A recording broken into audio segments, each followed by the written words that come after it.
प्रत्येकाची शिलाई ही त्याच्या कामावर अवलंबून असते. नाही तर शिवून द्यायचं म्हटलं तरी 50-100 रुपयाला सुद्धा शिवून देतात. पण ते घरात येऊसपर्यंत उसवलेलं सुद्धा असतं आणि फिटिंगलासुद्धा बसतं नाही बसतं असं असतं. त्यामुळं आपल्या कामाची किंमत ही आपण करायला शिका. आपण कसं शिवतो त्याच्यावर आपले पैसे घेत जावा. श्री स्वामी समर्थ मैत्रिणींनो, आजच्या व्हिडिओमध्ये तुमचे स्वागत आहे.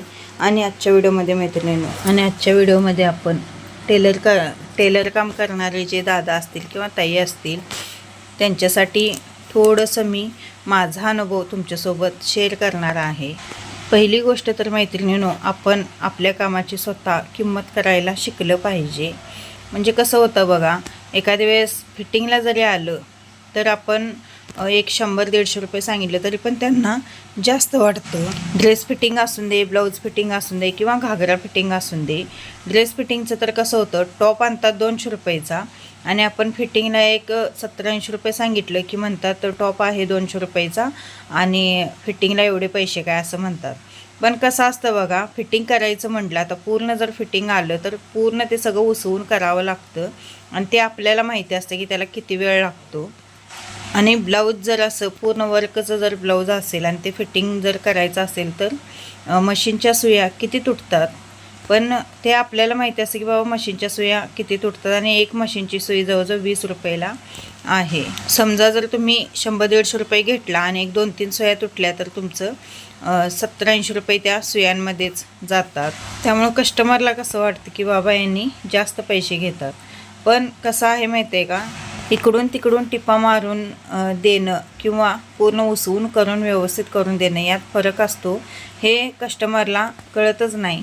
म्हणजे एक कस्टमर असतात ज्यांना म्हणजे सगळं माहिती असतं, ते काही म्हणजे म्हणत नाहीत. पण एक कस्टमर असे असतात की बाबा त्यांना काय माहीत नसतं, नुसतं इकडनं आणि इकडनं टिपा तर मारायचे आहेत आणि एवढं पैसे घेता का असं म्हणतात. पण ते टिपा मारून देणं किंवा ते उसवून करतात हे त्यांना काही माहीत नसतं. त्यामुळं आपलं टीचिंग फिटिंग याच्यावर पैसे आपण घ्यायचे असतात, कारण त्यामागे आपले कष्टसुद्धा तितके महत्त्वाचे असतात. लक्षात ठेवा, दिसणाऱ्याला ते दिसतं आणि शिलाई कामासारखं किचकट काम कुठलंही नसेल. 1-2 दोरीसुद्धा कटिंगचा किंवा टिपा मारण्यात फरक पडला तर ब्लाऊज वगैरे बिघडू शकतं. ब्लाऊजचं तर टीचिंग फिटिंग अगदी म्हणजे व्यवस्थितच करावं लागतं. सगळ्यात पहिल्यांदा आपण जर घरातनं व्यवसाय करत असू किंवा तुमचं शॉप असलं तरीसुद्धा तुम्ही मॅपवर अपडेट करायला शिका. कारण मॅपवर अपडेट केल्यामुळं तुमचा काय फायदा होतो तर ऑनलाईन तुमची सगळी माहिती मिळते. आणि आत्ता सध्या कसं झालेलं आहे तर लोक फिरून बघत नाहीत की कुठं टेलर दुकान आहे किंवा काय आहे ते, तर ऑनलाईनच चेक करतात की बाबा आमच्या एरियामध्ये कुठं टेलर दुकान आहे आणि कुठं चांगलं म्हणजे व्यवस्थित शिवून वगैरे मिळतं. त्यामुळं मॅपवर अपडेट केल्यामुळे तुमची ऑनलाईन माहिती सगळी मिळते आणि अपडेट करत असताना आपली सगळी माहिती आपण मॅपवर द्यायचीच आहे की बाबा आपण काय शिवतो, कसा दर आहे, काय आहे, सगळं व्यवस्थित माहिती, पत्ता, फोन नंबर वगैरे दिला की लोकांना म्हणजे तुमचं लोकेशन वगैरे सापडतं. आणि आता सर्रास सगळी ऑनलाईन चेक करून मगच म्हणजे हे करायला जातात, कपडे वगैरे स्टिच करायला किंवा हे करायला सुद्धा, फिटिंग करायला सुद्धा जातात. कारण की आता कोण हुडकत वगैरे बसत नाही मोबाईलमुळे. यूट्यूबवर असून दे किंवा ऑनलाईन कोणत्याही पद्धतीने चेक करायचं आणि त्यानंतरच मग टेलर दुकानात जायचं. त्यानंतर ज्या घरातनं लेडीज म्हणजे कोणताही व्यवसाय करू इच्छित असतील तर त्यांना मी सांगेन की टेलर काम हा खूप छान व्यवसाय आहे, फक्त तो व्यवस्थित आपल्याला करता आला पाहिजे. आणि आता यूट्यूबमुळे सुद्धा खूप सोपं झालेलं आहे. घर बसल्या आपल्याला सोप्यात सोपं कटिंग, सोप्यात सोपं शिवणं सगळं आपल्याला बघता येतं. प्रिन्स कट ब्लाऊज असेल किंवा फॅशनेबल कोणती पण ब्लाऊज असतील, बाही कटिंगसुद्धा बघा फॅशनेबल कोणत्या पण असून दे, बलून बाही असून दे किंवा फुग्यामध्ये सुद्धा खूप अशा बाह्या म्हणजे वेगवेगळे प्रकार आलेल्या आहेत. तर त्या बाह्यासुद्धा किंवा बाहीची डिझाईनसुद्धा आपल्याला ऑनलाईन बघून आपण शिकू शकतो घर बसल्या. घरातली कामं 12पर्यंत तुम्ही 12-1पर्यंत पटपट आवरला, ते 12 ते 4पर्यंत तुमचा वेळ हा म्हणजे रिकामा असतो. तर तो वेळ आपल्याला सत्कारने लावता येतो. पुढे मोबाईल ठेवायचा आणि मोबाईलवर बघत आपण तसंच कटिंग केलं किंवा स्टिचिंग केलं तरीसुद्धा चालतं, वेगवेगळं शिकता येतं. हलकी हलकी जी ब्लाऊज पिसं असतात बघा, एक 20-25 रुपयाची पिसं असतात, ती जर आणून ठेवला तुम्ही घरात आणि वेगवेगळ्या प्रकारची ब्लाउजं जर तुम्ही म्हणजे शिकूसपर्यंत हलकी वापरायची पिसं, म्हणजे जेणेकरून बिघडलं तरीसुद्धा म्हणजे आपले पीस काय मात्र होणार नाही. अशा पद्धतीने तुम्ही 1 डझनभर ब्लाऊज पिसं आणून ठेवून त्याची ब्लाऊजं घरच्या घरी तुम्ही शिवू शकता. जेणेकरून आता ब्लाऊजची शिलाई एवढी झालेली आहे की तेवढी शिलाई आपली स्वतःची आपण. आणि जे लेडीज टेलर आहेत त्यांनी जर तुम्हाला म्हणजे व्यवसायात प्रगती करायची असेल तर तुम्ही क्लाससुद्धा घेऊ शकता, शिवण क्लास. त्यानेसुद्धा म्हणजे भरपूर फायदा होतो. असं म्हणायचं नाही की बाबा मी जर शिवण क्लास घेतला आणि मग इथल्या लेडीज जर शिकल्या तर म्हणजे मला काम कमी येईल किंवा माझा व्यवसाय कमी होईल, माझं कॉम्पिटिशन म्हणजे वाढेल, असं काहीही नसतं. लक्षात ठेवा, कारण ज्याच्या जेवढं नशिबात असतं तेवढंच मिळत असतं आणि आपण पुढे जायचं तर सगळ्यांना घेऊनच पुढे जायचं. भरपूर ठिकाणी तुम्ही बघितलं असाल बघा, आता कोल्हापूरमध्ये वगैरे सोनारांची एकाच ठिकाणी दुकानं असतात, परत भांडेवाल्यांची एकाच ठिकाणी भांड्याची दुकानं असतात. तर असं काही नसतं. आता एकाच ठिकाणी भरपूर दुकानं आहेत म्हणून त्यांना काय कस्टमर कमी नसतं. लक्षात ठेवा, उलट तसं जर असलं तर भरपूर कस्टमर एकाच ठिकाणी येतात, कारण तिथे गेले की सगळं मिळतं एकाच ठिकाणी, म्हणून मग सगळी लोक तिथेच जातात. लक्षात ठेवा. आणि कसं आहे, जर आपल्याला म्हणजे टेलर लोक जर वाढली तर तेवढी लोकसंख्यासुद्धा खूप आहे. लक्षात ठेवा.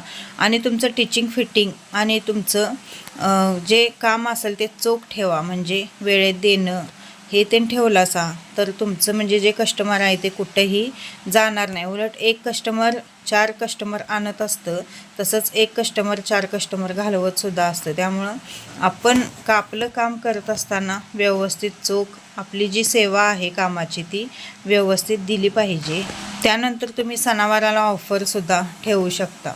ऑफर म्हणजे आता समजा आता होळीचा सण आहे तर 4 ब्लाऊज जर तुम्ही शिवून दिला तर त्याच्यावर 1 साडी पिकोफॉल फ्री असं जरी केला तरीसुद्धा कस्टमर म्हणजे खूप वाढतात बघा. आता तुमच्या ब्लाऊजची शिलाई कशी आहे त्याच्यावर ते तुम्ही ठरवा आणि त्यानुसार तुम्ही ऑफर देऊ शकता.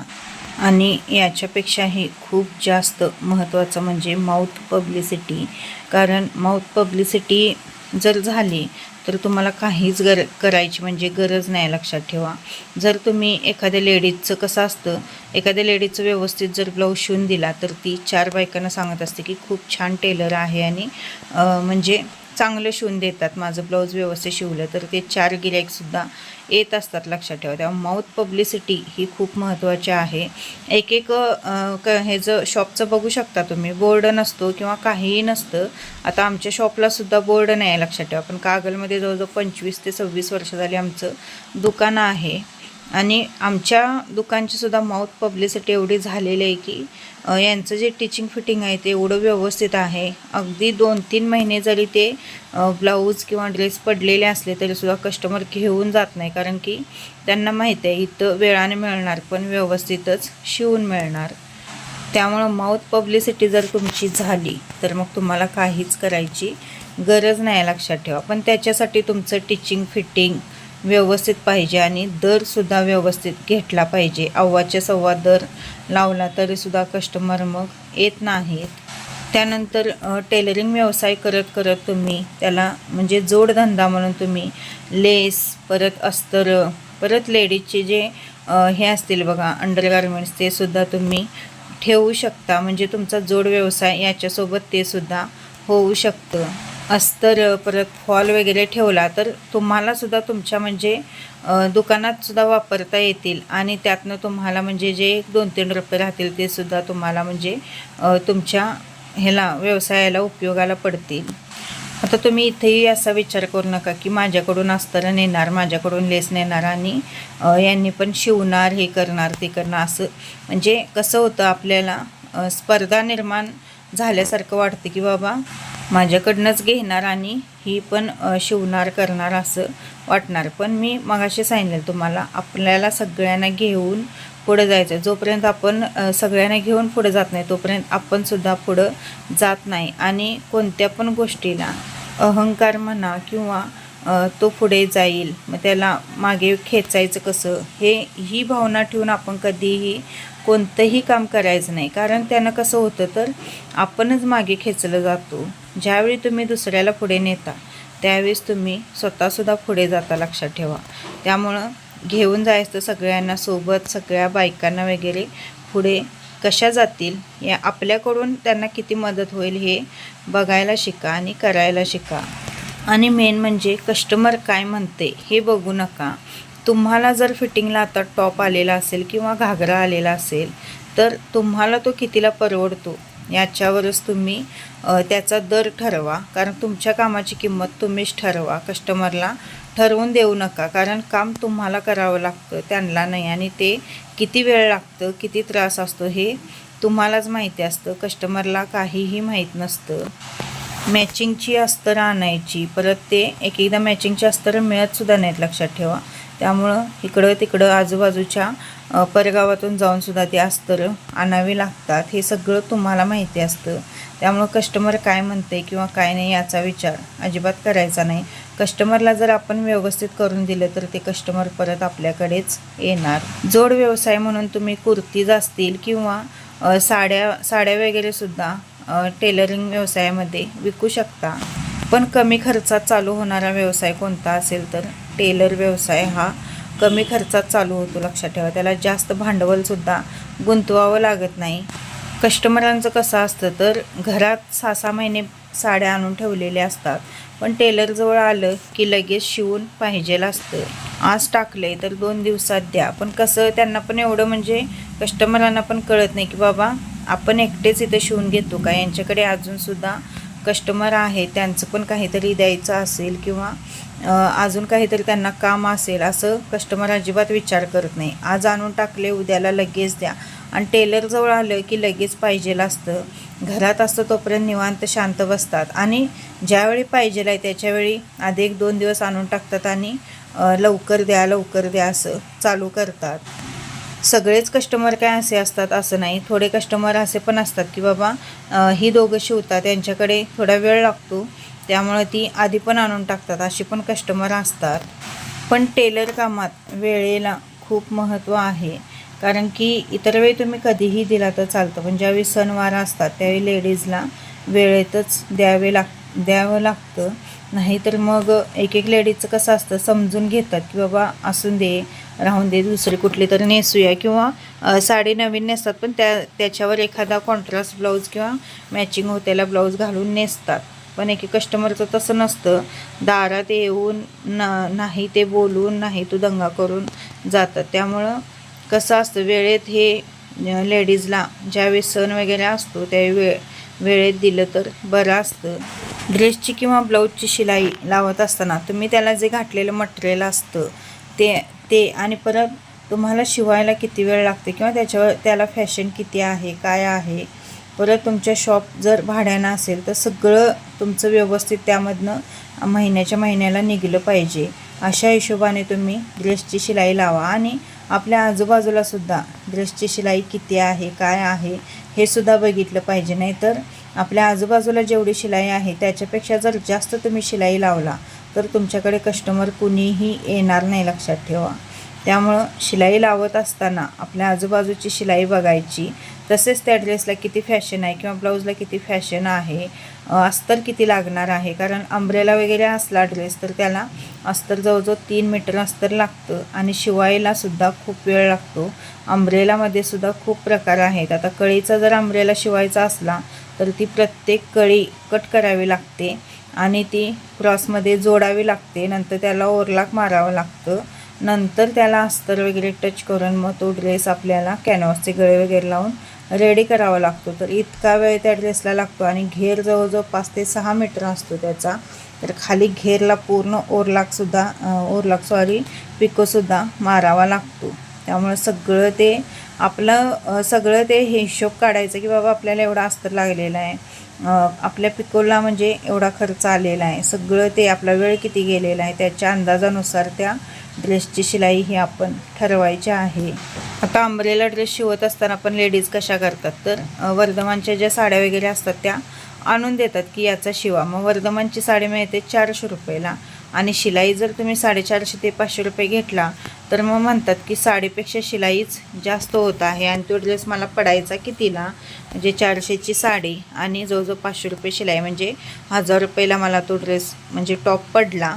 त्याच्यावर अजून ओढणी घ्यायची आहे, परत त्याच्यावर पॅन्ट वगैरे लेगिन्स घ्यायची आहे मला. तर तो ड्रेस मला कितीला पडेल, मग मी रेडीमेडच घेतला असता तर बरं झालं असतं असं कस्टमर म्हणतं. पण रेडीमेड ड्रेस तुम्ही घेऊन बघा. रेडीमेड अंब्रेला जर तुम्हाला घ्यायला म्हणजे जायचं असेल तर 6 मीटर घेलचा जो ड्रेस असतो, तो टॉप असतो, तो 3000 रुपयाला जवळजवळ मिळतो. मी स्वतःसुद्धा घेऊन वापरलेले आहेत. आणि जसं आपण शिवून घेतो तसं त्याचं टिचिंग फिटिंग हे नसतं. परत त्याची शिलाईसुद्धा 5 नंबर शिलाई ही असते. लगेच ते ड्रेस असतात ते उसवले जातात आणि परत तो तुम्ही टॉप आणायचा आणि परत टेलरकडे नेऊन फिटिंग वगैरे करून घ्यावा लागतो. मी स्वतःसुद्धा किती वेळा तसले टॉप म्हणजे घेतलेले आहेत. एक तर मी टॉप घेतलेला जवळजवळ मला वाटते 1800 ते 1900 रुपयेचा नुसता टॉप घेतलेला. त्याच्यावर लेगिन्स घेतली 400 रुपयाची आणि ओढणी 200 रुपयाची. असा ड्रेस मला जवळजवळ तो 2300 ते 2400 रुपयाला पडलेला होता. पण तो ड्रेस मी जवळजवळ एक 6 ते 7 महिन्याचा वापरला आणि तिथनं पुढं तो पूर्ण आकसून गेला आणि आत तर त्याला शिलाई मार्जिन काहीही नव्हतं. त्यामुळं तो ड्रेस उसवून परत जरी मी घालावा म्हटलं तरीसुद्धा झालं नाही. तर मी त्याला डोकं लढवलं की बाबा त्या कलरचं सेम कापड आणलं आणि साईडने जोडलं आणि थोडासा लूज करून मी तो ड्रेस वापरला. कारण इतका महागातला टॉप होता तो आणि माझी हाऊस पण ते फिटली नव्हती की बाबा तो टॉप घेतल्यासारखा म्हणलं आपली हाऊस तर फिटली असेल, पण तसं पण झालेलं नव्हतं. तर मी इकडं कापड लावलं त्याला आणि थोडं लूज केलं आणि तो टॉप मग मी वापरला. पण आता आम्ही टेलर असल्यामुळे आम्हाला ते म्हणजे समजलं की बाबा इकडं लूज केलं. पण लूज करतानासुद्धा ते कापड लावतानासुद्धा ते मॅचिंग कापड आणायचं, परत ते व्यवस्थित लावायचं, बाहेर व्यवस्थित दिसलं पाहिजे की बाबा त्यातलंच ते कापड आहे असं सगळं करून ते लावणं. म्हणजे ते आता आम्ही टेलर होतो त्यामुळे आम्हाला जमलं. पण जे टेलर नाहीत त्यांना काही ते जमणार नाही, लक्षात ठेवा. आणि तोच टॉप जर तुम्ही शिवून घेतला तर त्याला इकडं 2 इंच आणि इकडं 2 इंच म्हणजे जवळजवळ 4 इंचाचं तुमचं शिलाई मार्जिन एक्स्ट्रा असतं. जरी तुम्हाला फिटिंग झाला तरी पण तुम्ही तो लूज करू शकता. म्हणून शिवून घेतलेल्या ड्रेसचा हा फायदा असतो. पण ते लेडीजला कसं वाटतं की बाबा 1000 रुपयाला टॉप पडला, पण 1000 रुपये कुठं आणि 3000 रुपये कुठं हे त्यांना कळतच नाही, लक्षात ठेवा. पैशाकडे बघतात पण जो ड्रेस तयार झालेला आहे तो कसा झालेला आहे, काय झालेला आहे याच्याकडे अजिबात बघत नाहीत. एक तर कस्टमर आलेलं, त्यांनी 11,000ची साडी आणलेली आणि 350 रुपये शिलाई ब्लाऊजला म्हटल्यावर ते घेऊन गेला. आणि लग्नाची साडी होती ती. आता काय माहीत त्यांनी कुठं शिवून घेतलं, पण 11,000 रुपयाची तुम्ही साडी आणता आणि 350 रुपये ब्लाऊजला शिलाई देत नाही. म्हणजे दुकानदाराला तुम्ही 1000-2000 एक्स्ट्रा देऊन साड्या घेऊन येता आणि इथं टेलरजवळ आल्यावर 300-350 रुपयाला सुद्धा रडता. म्हणजे जे खरंच कष्ट करतं त्याला काही मिळत नाही आणि जे इकडनं आणून तिकडं विकतं त्याला मिळतं. म्हणजे तिथं अजिबात काहीही बोलत नाहीत. एवढे पैसे म्हणले, हां साडीची किंमत एवढी आहे द्या म्हणलं की काढतात पॅकेटातनं आणि लगेच देऊन येतात. पण टेलरजवळ आले की कमी करा, हे करा, ते करा, एवढं कसं झालं तेवढं कसं झालं अशी लांबड लावतात. तर चला मैत्रिणींनो, असा होता आजचा छोटासा ब्लॉग. कसा वाटला, काय वाटला, माहिती कशी वाटली ते कमेंटद्वारे मला नक्की कळवा.